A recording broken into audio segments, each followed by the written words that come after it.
வணக்கம் நண்பர்களே. இன்று நாம் பார்க்கக்கூடிய தலைப்பு புதிர் மனிதர்கள். மனிதர்கள் அப்படின்னாலே பலவிதம் தான். பறவைகள் பலவிதம்னு சொல்கிற மாதிரி எல்லா மனிதர்களும் ஒரே மாதிரியாக இருக்கிறது இல்லைங்கிறது தான் உண்மை. இருந்தாலும் ஒரு சிலரை பற்றி பேசும்பொழுது என்ன சொல்லுவாங்கன்னா, இவரை நல்லவர்னு லிஸ்ட்லேயும் வைக்க முடியலைங்க, கெட்டவருங்கிற லிஸ்ட்லேயும் வைக்க முடியலைங்க அப்படின்னு சொல்லுவாங்க. அவங்கள புரிஞ்சுக்கிறது ரொம்ப கஷ்டம். ஏன் அதாவது எந்த சூழ்நிலையில் அவங்க என்ன முடிவெடுப்பாங்க, எப்படி அவங்களோட டிசிஷன் இருக்கும் அப்படின்னு சொல்லி நினைக்கவே முடியாதுங்க. நம்ம எதிர்பார்க்காத மாதிரி நடத்திடுவார் அப்படின்னு சொல்லுவாங்க. ஸோ இது யாருக்கு பொருந்தும் அப்படின்னா, குறிப்பிட்டு சொல்லணும் அப்படின்னா ஒரு சில லக்னங்கள், அதாவது மேஷம், விருச்சகம், சிம்மம், இந்த பக்கம் பார்த்திங்கன்னா மகரம், கும்பம். அதாவது லக்னாதிபதியாக செவ்வாய் வரக்கூடிய லக்னக்காரர்கள் மேஷம், விருச்சகம். லக்னாதிபதியாக சனி வரக்கூடிய லக்னக்காரர்கள் மகரம், கும்பம். லக்னாதிபதியாக சூரியன் வரக்கூடிய லக்னக்காரர்கள் சிம்மம். ஸோ இவர்களுடைய கேரக்டர் தான் மேக்சிமம் இந்த மாதிரி அமையுங்க. அப்போது என்ன ஏன் அப்படி அமையுது அப்படின்னா, சூரியன், செவ்வாய், சனி முழு பாவர்கள்ங்கிற லிஸ்ட்டில் வந்துடுறாங்க. அவங்க லக்னாதிபதியாகவே இருந்தாலும் முழு பாவர்கள் தான். இந்த மாதிரி அவர்களுடைய லக்னம் மேஷமாவோ விருச்சகமாவோ மகர, கும்ப, சிம்மமாக இருந்து அந்த சம்மந்தப்பட்ட லக்னத்தில் பாவ கிரகங்கள் என்று சொல்லப்படக்கூடிய மேபி அவங்க லக்னாதிபதியே லக்னத்தில் இருந்தாலுமே சரிங்க. இப்போ விருச்சக லக்னம்னா லக்னத்தில் செவ்வாயே இருந்தாலுமே சரி தான், சரிங்களா?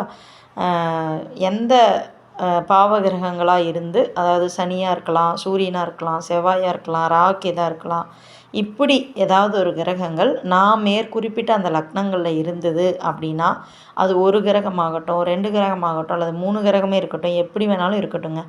இந்த மாதிரி அந்த லக்னத்தில் இருந்துச்சு அப்படின்னா, அவங்க எந்த மாதிரி கேரக்டராக இருப்பாங்கன்னா, கண்டிப்பாக ஒரு புதிரான மனிதர்களாக தான் இருப்பாங்க. அவங்களுடைய கேரக்டரை அசாசினேட் பண்ணவே, அதாவது எப்படி சொல்கிறதுனே தெரியாது நமக்கு. உதாரணமாக சொல்லணுன்னா, ஒரு படத்தில் ஒரு காமெடியில் வடிவேலு சார் பண்ணுற மாதிரி காலையில் நல்ல நெத்தி நிறைய விபூதி பூசிட்டு ரொம்ப பாரம்பரியமாக ஒரு கடவுள் வழிபாடு, ஒரு ஆன்மீகம், ஒரு நேர்மை, நீதி, நியாயம் இதை பற்றியெல்லாம் பேசிட்டு நைட்டு பார்த்திங்கன்னா ஃபுல்லாக ட்ரிங்க்ஸ் சாப்பிட்டு அவரால் நிற்க முடியலங்கிற ரேஞ்சுக்கு வீட்டில் சண்டை போடுவார். அப்போ காலையில் பார்த்த நபர் தான் இப்படி இருக்காரா சாயங்காலம் நம்மளால் நினைக்க முடியாது. ஸோ அந்த மாதிரி இரட்டை நிலைப்பாடு அப்படிங்கிறது அவங்களோட வாழ்வியலில் வெளிப்படும். இன்னும் சொல்லப்போனால் நிறைய தான தர்மம் செய்வார். இப்போ ஒரு ஸ்கூலுக்கு போகிறாரு, ஒரு 4 குழந்தைங்களுக்கு இலவசமாக உணவோ புக்கோ ஏதோ ஒன்று அவங்களால முடிஞ்சதை தான தர்மங்களாக பண்ணுறாங்கன்னு வச்சுக்கோங்களேன். ஒரு பதவியிலேயே இருப்பார், உயர்ந்த அந்தஸ்தில் இருக்கிறாரு, தான தர்மம் பண்ணுறாருன்னு மக்களால் பேசப்படக்கூடிய நபராக தான் அவர் இருப்பார். ஆனால் இல்லீகலாக என்ன பண்ணுவாருன்னா, அதே பள்ளிக்கூடம் மூலமாக என்னென்னலாம் அவருக்கு ஆதாயம் தேடிக்க முடியும், பண ரீதியாக, பொருள் ரீதியாக, ஒரு முறையற்ற ஒரு வழியில் அதையை கையகப்படுத்துறது அப்படிங்கிற ஒரு குணமும் அங்கே வெளிப்படுங்க. அப்போது இதை எப்படி சொல்கிறது, பெரிய மனுஷனாக இருந்து அவங்க தான தர்மம் செஞ்சு ஒரு கௌரவ போஸ்ட்டுங்களில் இருக்காங்க அப்படிங்கிறத நம்ம எடுத்துக்கிறதா, இல்லை இந்த மாதிரி இல்லீகலாக முறையற்ற செயல்களில் ஈடுபடுறாங்கன்னு அவங்கள தவறாக ரிமார்க் பண்ணுறதானே தெரியாது. ஆக இவங்க எப்படின்னா, இப்படியும் செய்வாங்க, அப்படியும் செய்வாங்க.